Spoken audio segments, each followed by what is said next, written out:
వేసవిలో వస్తాను, అందరికీ ఇష్టమవుతాను. పచ్చిగా పులిహోర ఊరగాయలో వాడతారు.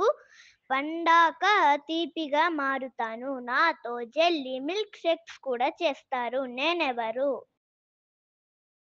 యెస్, మీరు చెప్పింది కరెక్ట్. నేనే మామిడి పండు. ఒక మధ్యస్థ మామిడి పండు తినడం వల్ల మనకు 120 క్యాలరీలు లభిస్తాయి. ఇందులో 30 గ్రాముల కార్బోహైడ్రేట్, 3 గ్రాముల డైటరీ ఫైబర్, 1 గ్రామ్ ప్రోటీన్ మరియు 0.6 గ్రాముల ఫ్యాట్ ఉంటాయి.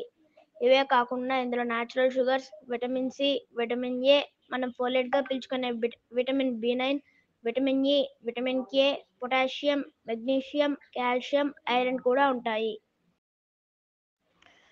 విటమిన్ సి ఇందులో అధికంగా ఉండడం వల్ల రోగనిరోధక శక్తిని పెంచుతుంది. విటమిన్ ఏ మరియు విటమిన్ ఏ సమృద్ధిగా ఉండడం వల్ల కంటి మరియు చర్మ ఆరోగ్యాన్ని మెరుగుపరుస్తుంది. మంచి ఫైబర్ కంటెంట్ ఉండడం వల్ల జీర్ణక్రియకు మద్దతు ఇస్తుంది. పొటాషియం మరియు మెగ్నీషియం ఇందులో ఉండడం వల్ల గుండె ఆరోగ్యాన్ని ప్రోత్సహిస్తుంది. విటమిన్ సి మరియు విటమిన్ ఇ ఇందులో ఉండడం వల్ల యాంటీ ఆక్సిడెంట్ రక్షణ ఇస్తుంది. విటమిన్ కే ఇందులో ఉండడం వల్ల రక్తం గడ్డకట్టడాన్ని మెరుగుపరుస్తుంది. ఇందులో సహజ చక్కెరలు ఉండడం వల్ల త్వరిత శక్తిని అందిస్తుంది. ఇవన్నీ మనం ఒక మామిడి పండును తినడం వల్ల మనకు కలిగే ప్రయోజనాలు. Thank you for watching this video. Please like, share and subscribe.